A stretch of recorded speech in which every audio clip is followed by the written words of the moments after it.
मैया पाओ पे जनिया के तोला की मैया पाओ पे जनिया के तोला की मैया पाओ पे जनिया के गज बनी है ओढ़निया मैया पाओ पे जनिया के गज बनी है ओढ़निया मैया पाओ पे जनिया नौ तोला की मैया पाओ पे जनिया नौ तोला की मैया पाओ पे जनिया 10 गज बनी है ओढ़निया मैया पाओ पे जनिया 10 गज बनी है ओढ़नी। दोस्तों नमस्कार, मैं पंडित अनिल मिश्र राष्ट्रीय कल्चर से आप लोगों के लिए एक बड़ी वैज्ञानिक कथा लेके आया हूं। ये कथा और त्योहार, इसकी प्रासंगिकता अब समझ में आई लोगों को, जबकि ये सैकड़ों साल से मनाया जाता रहा है। लेकिन जब हमने कोरोना को भुगता, जब हमने डेंगू को भुगता, उसके बाद हमको समझ में आया। पहले हम उसको छूत अछूत जैसे शब्दों से हम उसको नवाजते रहे हैं। इस प्रकार का ये जो वायरल इन्फेक्शन वाला जो मामला रहा है, उसका त्योहार पहली बार लोगों को समझ में आया कि शीतला अष्टमी उसका एक्चुअल वैज्ञानिक त्योहार है। और आपको जानकर आश्चर्य होगा कि शीतला अष्टमी सैकड़ों साल से मनाई जाती रही है और इसके विधान में हमारे ऋषि मुनियों ने अपने पारलौकिक ज्ञान से पहले से सारे विधान वो ही रखे हैं। हम कोरोना के प्रोटोकॉल को हम फॉलो कर रहे हैं। यानी ये त्योहार शीतला अष्टमी में आपने एक चीज गौर करी होगी कि शीतला अष्टमी के त्योहार में हम बासा खाना खाते हैं। इसको बसोड़ा अष्टमी भी कहा जाता है। ये त्योहार होली के 6वें दिन के रात से या 7वें दिन या 8वें दिन इसको मनाए जाने का विधान है। या तो शीतला सप्तमी मनाई जाती है या अष्टमी मनाई जाती है। और इस दिन हम लोग एक दिन पहले खाना बनाते हैं। उसी बासे खाने का भोग लगता है। उस दिन का विधान ये कि हम ठंडे पानी से नहाते हैं और किसी भी गर्म चीज का इस्तेमाल नहीं करते हैं। तो ये जो विज्ञान है, इस विज्ञान को ही हमने अब समझा कि ये टीकाकरण यही होता है। ये सब व्यवस्थाएं जो बनी है शीतला माता की, ये सब चेचक के समय से ज्यादा उजागर हुई हैं।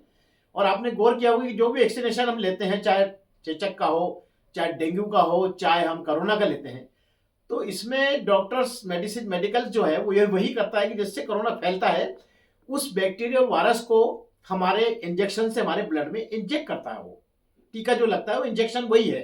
यानी जिससे कोरोना या बैक्टीरिया या इन्फेक्शन फैलता है, उसी को हम कीटाणु को अंदर डालते हैं। और वो कीटाणु से ब्लड में जो ब्लड के सिपाही कहलाते हैं, WBC, व्हाइट ब्लड कॉर्पसेस, तो जैसे हमें डालते हैं उससे बॉडी में ब्लड व्हाइट कॉर्पसेस की संख्या लगातार बढ़ती चली जाती है। तो वो छोटा सा इन्फेक्शन तो वहीं दब जाता है, लेकिन फिर उसमें WBC की क्वांटिटी लगातार बढ़ती है। तो इसी को इन्फेक्शन का जो फंडा माना गया है। और यही कई इन्फेक्शन हम शीतला अष्टमी के दिन कर रहे हैं। हम बासा खाना खा रहे हैं। हम बासा खाना खा के हम उस बासा खाने में माना जाता है कि जो बासा खाना है उसमें थोड़ा सा बैक्टीरिया वायरस डेवलप हो जाता है। हम जो बासा खाना खाते हैं उससे हमारे जब पाचन के बाद जो ब्लड में जो खाना मिलता है, जाके फूड जो मिलता है, उसमें वो बैक्टीरिया वायरस का अंश रहता है जो कि बासे भोजन में डेवलप हुआ है।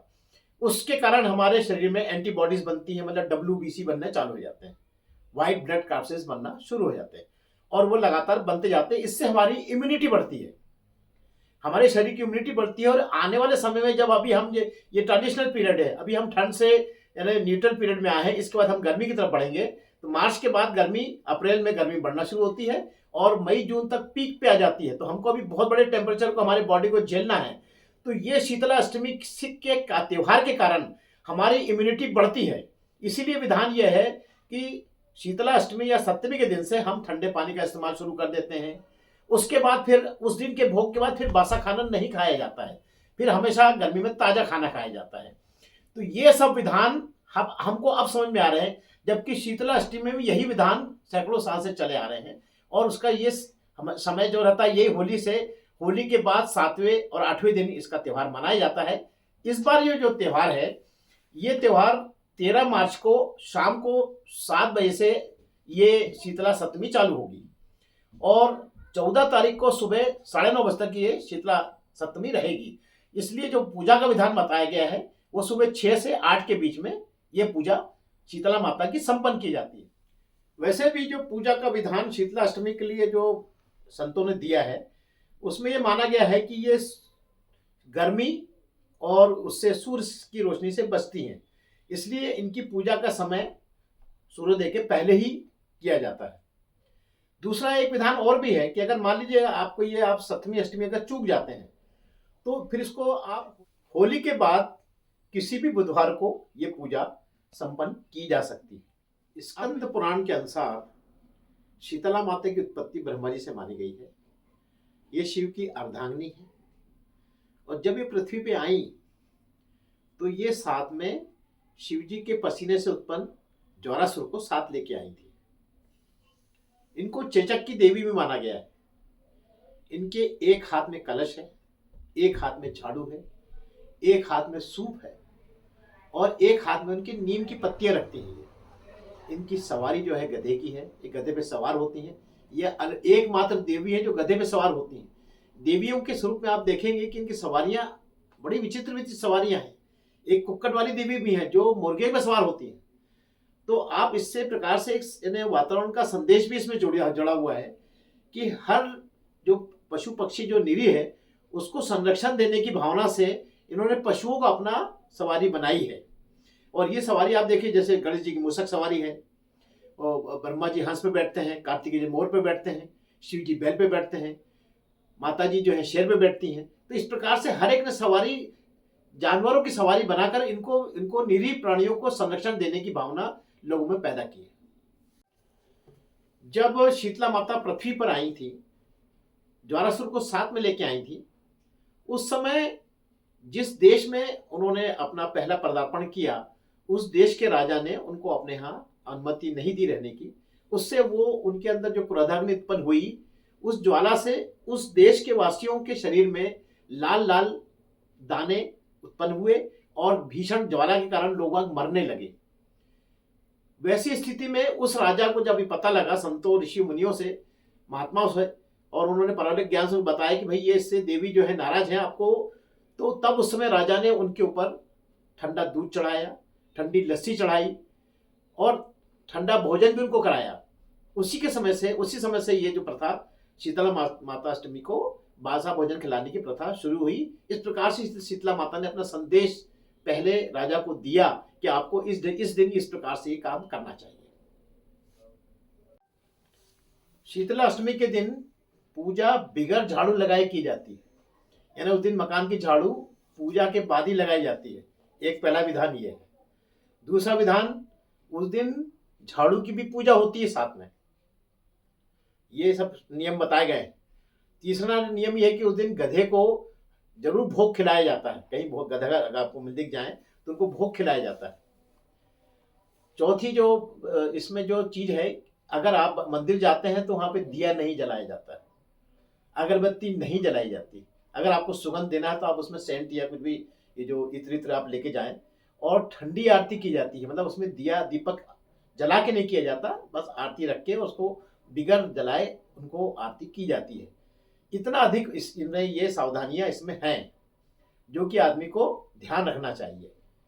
और जहां तक जो बातें करने की वो तो मैं पहले ही बता चुका हूं आपको, तो उसमें अब और बताने की बात नहीं रह गई है।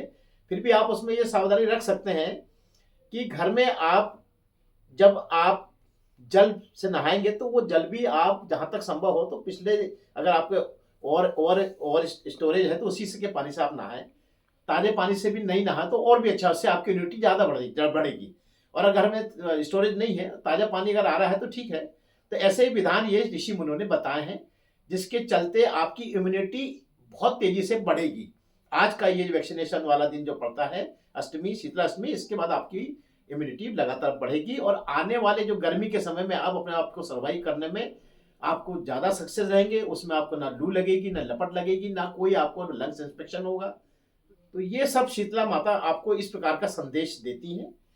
और ये वैज्ञानिकता का जो संदेश मैंने आपको बताया है, मैं चाहता हूं कि ये आप जो दर्शक हैं ये अपने अपने लोगों में इसका प्रचार प्रसार करें और इसकी अपने जो हिंदू धर्म की जो पुरानी चीजें हैं उसकी मान्यता को समझें, उसको आप मजाक में ना लें, इसको ज़्यादा प्रचार प्रसार करके इसको उसको लोगों को बताएं, जिससे कि लोग बाग इसमें अपनी आस्था प्रकट करके इस त्यौहार को ज़्यादा अच्छे से सेलिब्रेट करें। और ये मैं आपको बता दूं कि ये त्यौहार सबसे ज़्यादा राजस्थान में मनाया जाता है, वहाँ पे इनकी शीतला माता के लिए बहुत बड़ी आस्था है वहाँ पर। और पूरे इंडिया में त्यौहार को मनाने का विधान है, जहाँ जहाँ पे लोग जैसा अपने विधान से मनाते हैं, लेकिन इसकी प्रासंगिकता को आप अपने व्हाट्सएप के माध्यम से, अपने फेसबुक के माध्यम से इसको ज़्यादा प्रचार प्रसार करके धर्म का एक एक काम अपने हाथ में ही आप करिए, आपसे आपको अच्छा लगेगा। धन्यवाद।